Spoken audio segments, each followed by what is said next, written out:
तो है गाइस, जैसे गर्वित अग्रवाल। और अगर एनर्जी में थोड़ा डाउन पना लग रहा हो तो समझ जाना मुझे जुकाम हो रखा है, क्योंकि वो हो रखा है। लेकिन सबसे पहले अगर हम बात करें कि आज किस यूनिवर्सिटी के बारे में बात करने वाले हैं, तो आज या कल में एक सब्सक्राइबर ने मेरे को मैसेज किया था कि फ्लोरिडा स्टेट यूनिवर्सिटी का एक रिव्यू चाहिए, एंड ये रहा वो रिव्यू। थोड़ा सा हमने इसके बारे में ब्रीफ में एक चीज़ देखी है, ज़्यादा इसके बारे में मुझे पता नहीं था, क्योंकि मैं खुद यहाँ पर मैंने अप्लाई नहीं किया हुआ है, तो मेरे को बहुत सारी चीज़ के बारे में नहीं पता। लेकिन जो भी हमारे एक इम्पॉर्टेंट एक सारी चीज़ें होती है, हम वो यहाँ पे लेके आ चुके हैं। सब कुछ यहाँ पे है, कॉस्ट वगैरह तुम्हारी कितनी लग रही होगी, क्या रिक्वायरमेंट्स है। रिक्वायरमेंट्स काफ़ी ज़्यादा ज़रूरी है, क्योंकि इसकी थोड़ी सी अलग होने वाली है, इसलिए काफ़ी स्पेशल लिंक डिस्क्रिप्शन में डाल रखे हैं, तो उसके बारे में बाद में बात करेंगे। सबसे पहले हम चलते हैं यूनिवर्सिटी की तरफ। तो यूनिवर्सिटी की जो रैंक है वो है 475। पिछली जो रैंक बताई थी 444 थी, वो इलिनॉइस की थी। इलिनॉइस के बाद अगर इसकी रैंक में देखें 475, कंपेरेबल है दोनों की दोनों। तो हाँ, रैंक के मामले में कहेंगे तो दोनों की दोनों बराबर है। लेकिन मैं कहूँगा कि ये यूनिवर्सिटी उससे ज़्यादा बेहतरीन होने वाली है। ऐसा क्यों है कि हम आगे देखते हैं। सबसे पहली बात करते हैं इसकी स्टैब्लिशमेंट की। तो 1851 के अंदर ये स्टैब्लिश हुई थी, जो काफ़ी अच्छी बात है, काफ़ी ठीक ठाक टाइम पे हो रखी है। 485 एकड़ का कैंपस है, अच्छा खासा बड़ा कैंपस है, आपको मिलता है। कनेक्टिविटी की अगर मैं बात करूँ तो सबसे पहले ये आता है फ्लोरिडा के अंदर तलहासी। अगर कहीं ना कहीं प्रोनाउंसिएशन गलत लग रही हो तो देख लेना, ठीक है। अगली बात अगर मैं करूँ FSU की, तो वो है पब्लिक यूनिवर्सिटी। सबसे बेहतरीन बात, क्योंकि पब्लिक यूनिवर्सिटी की जो जनरली फीस होती है US के अंदर, वो काफ़ी ज़्यादा कम होती है, एंड ये इसका काफ़ी बड़ा प्लस पॉइंट हो सकता है। आगे अगर देखें तो इसे 26 पे रखा गया है पब्लिक यूनिवर्सिटीज़ के अंदर इन US इन 2019, तो काफ़ी लेटेस्ट रैंकिंग ही है, और इसकी रैंकिंग काफ़ी डिसेंट से आपको दिख रही है यहाँ पे। एडमिशन रिक्वायरमेंट्स की बात करेंगे, सबसे पहले हम देखते थे कि एक्सेप्टेंस रेट कितना होने वाला है। 36% का है। थोड़ी सी आपको अच्छी खासी ये यूनिवर्सिटी मिलती है, आपको यहाँ पे जाने के लिए थोड़ी सी दिक्कतें फेस करनी पड़ेगी। ऐसा नहीं होगा कि हम इसे सेफ स्कूल की तरह मान के चलेंगे जहाँ पे हमें एडमिशन मिल ही रहा होगा। ये हमारा एक ऐसा स्कूल हो सकता है जहाँ पे हमें जाना है फाइनली। ये आपकी जो टॉप के 1 to 3 स्कूल होते हैं उनमें ऐसा हो सकता है। आगे अगर बात करें इसके बारे में, तो काफ़ी सारे आपको यहाँ पे इंटरनेशनल स्टूडेंट मिल जाते हैं 2500 से ऊपर, तो अच्छी बात है। अब बात करते हैं इसकी रिक्वायरमेंट्स के बारे में कि क्या रिक्वायरमेंट्स रहेगी इसकी ट्रांसफ़र स्टूडेंट के लिए, या फिर हम बात करें किसी भी फर्स्ट ईयर स्टूडेंट के लिए जो अंडरग्रेड के लिए जाने वाला है। तो 80% हमें कुछ सभी सब्जेक्ट में चाहिए होंगे तो क्लास 12th के अंदर। और यहाँ पे जो सबसे इंपॉर्टेंट चीज़ आती है वो है कि जितने भी हमारे स्कोर वगैरह होंगे वो हम भेज रहे होंगे एक फॉरेन क्रेडेंशियल इवैल्यूएशन एजेंसी के थ्रू। ये क्या चीज़ होती है भैया? अब ये जो चीज़ होती है ये क्या है, आपने कई जगह पे सुना होगा, और कई लोगों का डाउट भी रहता है कि जब हम अप्लाई कर रहे होते हैं तो वहाँ पे 4 CGPA सिस्टम होता है, हमारे यहाँ पे अलग होता है। तो किस तरीके से अप्लाई करने का, वहाँ पे ये जो हमारे मार्क्स है उसमें कन्वर्ट कैसे होंगे। तो काफ़ी जगह क्या होता है कि वो मार्क्स अपने आप को कन्वर्ट कर लेते हैं, लेकिन ये यूनिवर्सिटी का कहते हैं कि हम कन्वर्ट नहीं करेंगे, आपको किसी फॉरेन बेस्ड एक एजेंसी के थ्रू आपको अप्लाई करना पड़ेगा जो आपके नंबर कन्वर्ट करके देगी। तो ये याद रखना कि जब आप एप्लीकेशन सेंड कर रहे होंगे उसके अलग से इसमें चार्ज लग रहे होंगे। एंड बाकी एक नीचे लिंक दे रखा है, वहाँ पे जाके देख सकते हो कि किसके थ्रू आप अप्लाई कर सकते हो, वहाँ पे आपको सब कुछ मिल जाएगा उसके बारे में। और अगली बात करें कि SAT स्कोर के बारे में, तो 1300 से ऊपर अगर आपके आते हैं तो आपका एडमिशन ऑलमोस्ट गारंटी हो जाता है, इसलिए मैंने 1300 से ऊपर रखा हुआ है। वैसे 1220 के ऊपर भी सही रहेगा, लेकिन गारंटी की बात करें तो 1300 के बाद आपका एडमिशन हो रहा होगा। ACT के अंदर 29 के बाद हो रहा होगा। इंग्लिश प्रोफिशिएंसी टेस्ट की बात करें तो 80 से ऊपर चाहिए टॉफिल के अंदर, या फिर IELTS के अंदर 6.5 या 6.5 से ऊपर। बाकी अगर मैं चीज़ों की बात करूँ तो ऐसे ट्रांसक्रिप्ट हमारी लगी दी होती है कॉमन ऐप में, आप लोगों को पता ही ऑलरेडी कॉमन ऐप के थ्रू अप्लाई करना होता है। ये रही वीडियो हमारी कॉमन ऐप के ऊपर, इसको जाके जरूर देखना इस वीडियो के बाद, क्योंकि वहाँ पे बता रहे हैं कॉमन ऐप से कैसे अप्लाई करना है।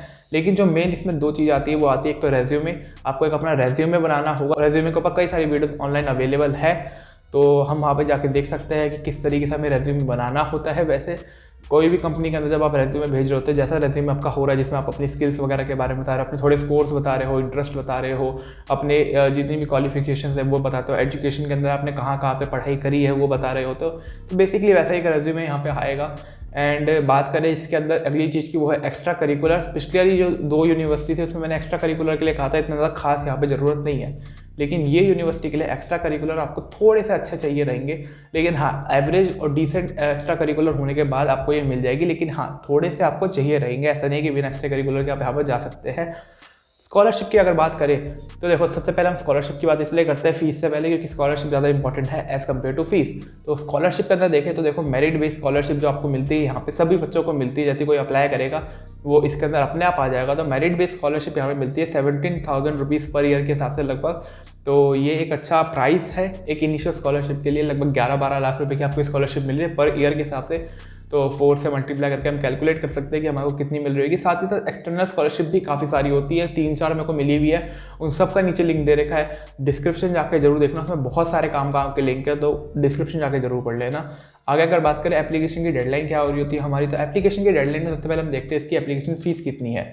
तो यहाँ पे अंडर ग्रेजुएट की जो फीस होती है वो हमारी होती है $30 की, और ये जो $30 की एप्लीकेशन फ़ी है ये फ़ी वेवर से कटेगी या नहीं कटेगी, तो ये फ़ी वेवर से जा सकती है। आपको बस यूनिवर्सिटी को एक मेल करना है, थोड़ी बहुत बात करनी है उसके बारे में, या आप कॉमन ऐप, अगर आपके पास कॉमन ऐप का फ़ी वेवर है तो वहाँ से भी आपकी फीस कट रही होगी। अप्लाई हम कॉमन ऐप के थ्रू आराम से कर सकते हैं। इसके अंदर डेडलाइन की अगर बात करें तो इसमें 2 चीज़ आती है। सबसे पहली चीज़ है डेडलाइन, इसकी अर्ली एक्शन जो होती है वो सभी की तरह नवंबर 1 होती है।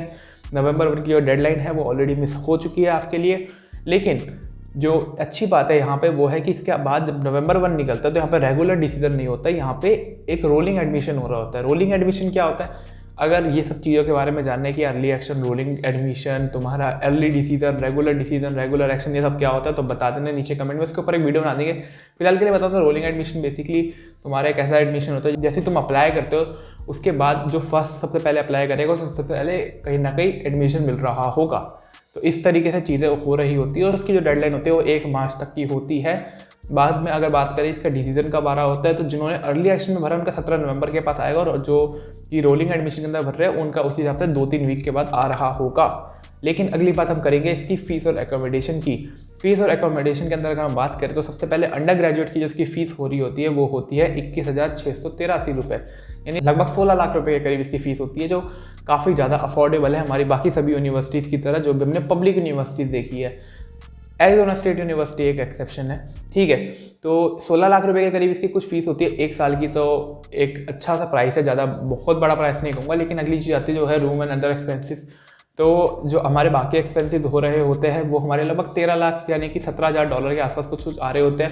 एंड इसी के साथ मुझे याद है रूम एंड एक्सपेंसेस के हिसाब से कि जब भी हम किसी बाहर कंट्री में जाते हैं हमारे लिए रूम लेना या फिर कहीं भी एकोमोडेशन लेना काफ़ी ज़्यादा मुश्किल हो रहा होता है। तो इसलिए यही वीडियो का जो स्पॉन्सर है मुझे वो याद आया, वो है एम्बर। ये आपको एकोमोडेशन के अंदर कई सारे आपको ऑप्शन दे रहा होता है। यहाँ पे 100 से प्लस सिटीज़ के अंदर इनके एकोमोडेशन है, तो काफ़ी बढ़िया बात है, जिसमें US, UK, जर्मनी वगैरह जैसे सभी कंट्रीज़ आ रही होगी, तो तुम्हें कोई दिक्कत नहीं आने वाली। यहाँ पे ऑस्ट्रेलिया वगैरह सब तुम्हें मिल जाएगी, तो तुम वहाँ पे भी जा सकते हो। प्लस यहाँ पे 20,000 से ऊपर लिस्टिंग है, तो ऐसी बात नहीं कि तुम अकेले यहाँ पे बुक करने वाले हो, तो तुम्हारे कई सारे लोग ऐसे ऑलरेडी है जिन्होंने एम्बर से बुक किया हुआ है, और काफ़ी अच्छे रेट है इनके, बहुत ज़्यादा रेट नहीं है, मैंने खुद देखा हुआ है जो तुम्हें स्क्रीन पर दिख रहा होगा। काफ़ी ठीक डिसेंट रेट्स के अंदर तुम्हें यहाँ पे चीज़ें मिल रही होती है। ऑल्सो जो उसका लिंक है ज्वाइन करने का वो नीचे डिस्क्रिप्शन में, तो जाकर नीचे डिस्क्रिप्शन को जरूर चेक करना। ये लिंक तो मिलेगा ही मिलेगा, साथ में कई सारे और अच्छे अच्छे लिंक्स तुम्हें मिल रहे होंगे। तो नीचे जो डिस्क्रिप्शन में लिंक दिया हुआ है वहाँ पर जाना, उसको यहाँ पे क्लिक करना, देखना कि कौन सा एकोमोडेशन तुम्हारे पर्टिकुलर यूनिवर्सिटी के लिए बेस्ट होने वाला है। अब हम वीडियो की तरफ वापस बढ़ते हैं, तो हमें यहाँ पे दिखता है कि जो फीस एंड एकोमोडेशन है हमारे पोस्ट ग्रेजुएट लोगों के लिए वो है कितनी, 26,707, यानी लगभग 20 लाख रुपए के करीब 1 साल का। और बाकी हमारे एक्सपेंसिव वो याद है $17,000 के आसपास, यानी 13 लाख रुपए का। अगेन पीजी के लिए भी यही कहूँगा, जो पोस्ट ग्रेजुएट के लोग हैं एम्बर के अंदर से जाके अपना रूम बुक कर लेना, ठीक है। तो लगभग जो फीस कंप्लीट हो रही होती है वो 33 लाख हो रही होती है पोस्ट ग्रेजुएशन के अंदर, यानी लगभग 43,000 या $44,000 के आसपास। तो मैं कहूँगा कि बाकी सभी यूनिवर्सिटी के हिसाब से ये काफ़ी ज़्यादा अफोर्डेबल लगती है सुनने में। प्लस यहाँ पे आपको स्कॉलरशिप भी मिल रही होगी, ये बिना स्कॉलरशिप की बताई है मैंने। तो अगर मैं स्कॉलरशिप के हिसाब से बताऊँ तो ये फीस आधी के करीब हो जाएगी। एंड यही सब चीज़ें देख के हमें पता चलता है कि हाँ, यहाँ पे हमें एक फ़ीस के अंदर जो चीज़ें हैं वहाँ पे बहुत मुश्किल नहीं आएगी। अप्लाई करने में थोड़ा सा मुश्किलें ज़रूर आती है, क्योंकि काफ़ी अलग अलग चीज़ें मांग रही है, आपको एक्स्ट्रा पैसे देने पड़ेंगे किसी एजेंसी के थ्रू अपने नंबर भेजने के लिए। एंड ये सब दिक्कतें ज़रूर आएगी। लेकिन बाकी अगर मैं बात करूँ किसी भी पब्लिक यूनिवर्सिटी के हिसाब से, तो ये यूनिवर्सिटी आपका काफ़ी अच्छा ऑप्शन रह सकती है। इवन जो जॉर्जिया स्टेट यूनिवर्सिटी का मैंने यहाँ पे दिख रहा है जो रिव्यू बनाया था, उससे भी कहीं ना कहीं ये यूनिवर्सिटी आप ऊपर रख सकते हो, क्योंकि फ्लोरिडा और जॉर्जिया बगल बगल में ही है। तो चाहो तो दोनों में अप्लाई कर दो, नहीं तो अगर दोनों में से एक चुनना हो तो फ्लोरिडा चूज़ कर सकते हो अगर तुम्हारे पास पैसे की थोड़ी दिक्कत है। लेकिन वैसे सही बताऊँ तो दोनों पास से बराबर से पढ़ रहे होंगे, तो हाँ, तुम अपने आप से चूज़ कर सकते हो। बाकी अगर मैं वर्डिक्ट की बात करूँ तो वर्डिक्ट के अंदर यही कहूँगा कि ये उन लोगों के लिए बेस्ट है जिनकी एवरेज प्रोफाइल है। जैसे हमने बाकी यूनिवर्सिटीज़ की जो बात करी, जो हमारी यहाँ पे आती है, एरिज़ोना हो गई या फिर हमारी दूसरी स्टेट यूनिवर्सिटी जॉर्जिया हो गई, इन सब का एक्सेप्टेंस रेट काफ़ी ऊपर होता है, 60% 70%, लेकिन यहाँ पे 36% है। तो जो अबव एवरेज लोग होंगे उनके लिए काफ़ी बेस्ट होने वाली है। लेकिन जितने भी हमारे बिलो एवरेज लोग होते हैं, जिनकी एवरेज प्रोफाइल है, उनके लिए कहीं ना कहीं यहाँ पे दिक्कत आएगी। बाकी बात करें अच्छी बात है कि बुरी बात होगी, तो जैसे मैंने कहा कि मैंने यहाँ पे खुद अप्लाई नहीं किया, तो मुझे ज़्यादा चीज़ें इसके बारे में नहीं पता है। जितना मुझे इंटरनेट के ऊपर मिला, मेरे को वहाँ पे भी ऐसा कुछ खास नहीं दिखा कि यहाँ पे कुछ बहुत ही खास बेकार चीज़ें हैं। अच्छी अच्छी चीज़ें यहाँ पे कई सारी मिली, लेकिन बेकार चीज़ों में ऐसा कुछ मेरे को मिला नहीं। तो हाँ, इसे ज्वाइन करना सही होगा। कोई भी अगर इस वीडियो को देख रहा है जो इसको ज्वाइन करना चाह रहा है, और $30 की जो इसकी एप्लीकेशन फ़ी है वो भी काफ़ी कम है। बहुत कम जगह ऐसा देखा गया है कि सिर्फ $30 की फ़ीस हो रही होती है, लगभग 2-3 हज़ार रुपये के आसपास आएगी ये। तो मेरे ख्याल से ये काफ़ी अच्छी डील तुम्हारे लिए हो सकती है अगर तुम इस यूनिवर्सिटी को ज्वाइन करने की सोच रहे हो। बाकी बात करते थे एलुमनाई वगैरह की, तो एलुमनाई के अंदर अगेन मैंने जैसे पिछली वीडियो में बताया था, अब जैसे जैसे हम ऐसे ऐसी यूनिवर्सिटीज़ में जा रहे हैं जिनके जो नाम है, जो ब्रांड नेम है इतना सॉलिड नहीं है, तो उनके जो एलुमनाइज होते हैं वो ढूंढना मुश्किल होता है, क्योंकि वो मोस्टली तुम्हें ऐसे कंपनीज में मिल सकते हैं, गूगल वगैरह, माइक्रोसॉफ्ट वगैरह में, या फिर तुम्हें मोस्टली पॉलिटिक्स वगैरह के अंदर जो मिलते हैं। एंड हम उन लोगों को कई बार जानते नहीं हैं, तो ऐसे लोगों को ढूंढना काफ़ी ज़्यादा मुश्किल है, जिन्हें तुम सब लोग जानते हो। तो हाँ, ये चीज़ जो है हमारी इसी के साथ ख़त्म होती है। और मैं आशा करता हूँ तुम्हें ये चीज़ें सब कुछ सब समझ आ गई होगी। जिसने मेरे को बोला था ये वीडियो बनाने के लिए, तो उसको भी सारी चीज़ें समझ आ गई होगी। कोई और डाउट अगर होता है नीचे जाके लिख देना डिस्क्रिप्शन में। एंड या इसी के साथ ये वीडियो को ख़त्म करते हैं। Good bye.